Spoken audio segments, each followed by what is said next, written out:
Pat McAfee Show. Should the Falcons stick with Taylor Heinicke, bench Desmond Ritter? We're here, Adam Schefter, Pat McAfee. So the Falcons are in an interesting spot with the quarterback because they've been almost stubbornly patient with Desmond Ritter. Desmond Ritter has been terrible. Bottom line, like for his career in the NFL, he's been bad, and especially bad on the road. He's been okay at home, but he's been awful on the road. And they treat Ritter like a first round pick. You got to remember, yeah, he had a good college career. You know, he had a lot of pedigree coming out of college, but he's a third round pick. You don't see teams handcuff themselves to a third round pick like the Falcons have with Ritter, especially with a capable backup behind him. Like Taylor Heinicke is a pro. You know, he's been in playoff games. He took Tom Brady to the limit in the playoffs. You know, this guy, you know what you're getting with Heinicke. You're getting a safe, consistent guy who can get the ball to the weapons. For a team like Atlanta, who has a ton of weapons, that's exactly what you want. You want your quarterback to minimize mistakes, find a way to get the ball to Bijan Robinson, Drake London, and Kyle Pitts, and go from there. You know, like Arthur Smith knows what his offense wants to do, so I'm really kind of surprised it's taken this long for them to move off of Ritter and go with Heinicke. The Falcons are one of those teams, too, with the NFC South where they're in it. You know, they're not a Super Bowl team, but they certainly should believe that they can win their division. And with how easy their schedule is, they should be thinking we can win. You know, we can win 10 games. We can win 9, 10, 11 games. We can make a run at this thing. And the only question mark really is the quarterback. So if it was me, if I was the Falcons, I would move forward with Heinicke, and I would look at, you got to remember too, a lot of people think, oh, well, if the quarterback isn't playing, how will you know how good he is? You got to remember that there's practice, training camps, everything they're seeing in the building. We talked about this with Trey Lance, where people kept saying, we've only seen Trey Lance play a quarter and a half of football. It's like, well, that's not true. You know, the 49ers have seen him play every day at practice. They've seen him in every film session. They've seen him in every training camp. So just because we, as the fans, don't see it, doesn't mean Arthur Smith and the front office in Atlanta hasn't seen a ton of Desmond Ritter. So what I would do, I would start Heinicke. I'd watch Ritter over the next however many weeks. If you think there's something there, if you think this was just a young quarterback going through some growing pains, give him a chance next season, whether it's preseason or whatever, OTAs and whatnot. But if not, address the quarterback position, whether in free agency or the draft or a trade, because you do have pieces. You do have weapons right now, and you just need a quarterback. I thought the Falcons, hindsight's 2020, but I thought the Falcons would have been an interesting trade destination for Kirk Cousins. You know, Kirk Cousins was kind of talking about being shopped by Minnesota before the injury.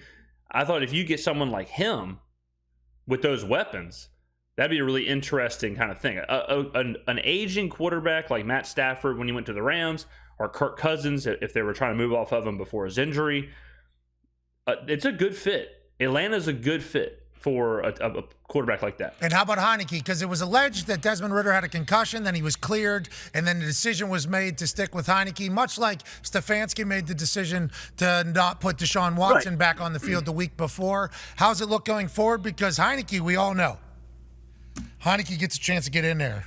Heinicke's going to do Heinicke stuff. Baller. You know, he's going to operate in a fashion. He's probably not going to turn the ball over much. He's not going to put up prolific numbers, but he's going to inspire, lead the boys. Is he the new quarterback for the Falcons, you think? Yes. Well, I think people have been waiting for them to go to Taylor Heinicke, and it just keeps being pushed back and pushed back. And Arthur Smith they've been very supportive of Desmond Ritter. I think yesterday was about the fact that he was being evaluated for the concussion. He clears the protocol, whatever. But I think that right now, Desmond Ritter's their guy. They've stood squarely behind him, and they really haven't wavered off that. Now, if Arthur Smith comes out at a different time and says, okay, Taylor Heinicke, I think. But that's what's surprising to me, is that the offense is not working with Ritter. Ritter has been bad. No doubt about it. Like, objectively bad. We know what we're getting every week from Ritter. We're getting a ton of bad plays. We're getting turnovers, whether it's fumbles or interceptions or whatever. We haven't really seen anything positive. And I totally would understand if the Falcons were like, look, this is our 5th overall pick. This is our first round pick. We have to give the guy a chance. We can't bench him. This is a 3rd round guy. Like, a lot of teams if you look around the league, I mean, like Davis Mills with the Texans, I think was a 3rd round pick. Like a 3rd round pick is nothing, especially with a quarterback. You know, there is no. I don't know if Arthur Smith just feels like it's a blemish on him if he benches Ritter. I don't know if that's the situation, but I can't think of a time where a 3rd round pick, you know, a late round pick quarterback has got this much leniency with a team. If there was some positives, if it was like a 50-50 split, like, oh, there's been some positives, there's been some negatives, I can see it. But there's been relatively no positives for Ritter. And, you know, if you're a Falcons fan, go down in the comments below, let me know, because obviously I watch the NFC South closely as a Saints fan. But maybe I have this wrong. I could be wrong. I so rarely am, but I could be wrong. Do you think Ritter's good? I mean, do you think there's positives with Ritter if you're a Falcons fan, or if you watched Ritter in his career? What are the positives? Because I'm not seeing them. Suspected that would happen at some point. It hasn't. It just hasn't. They keep riding with Ritter. That's the way they've been doing it.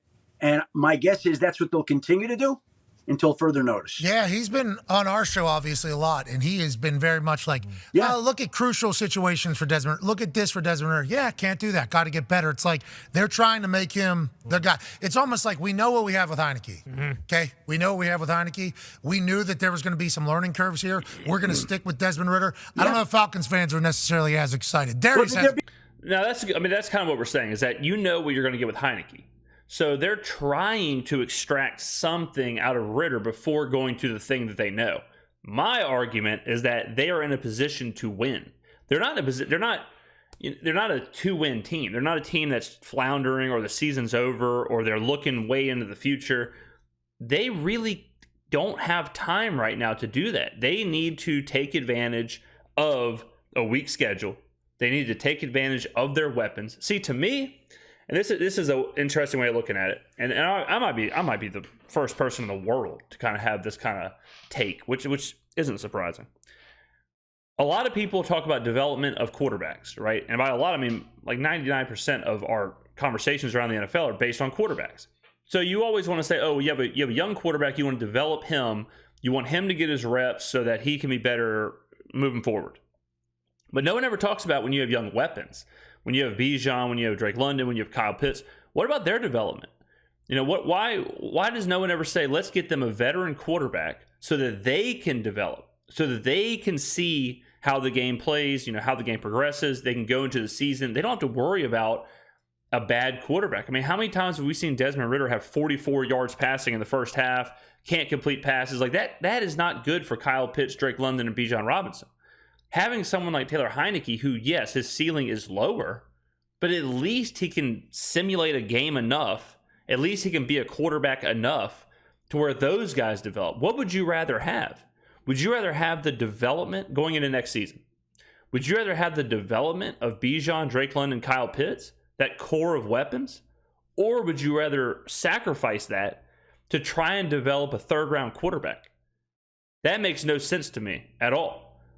Because if you told me I can develop those three players, and that can be the core of my team moving forward, I'll figure out the quarterback position.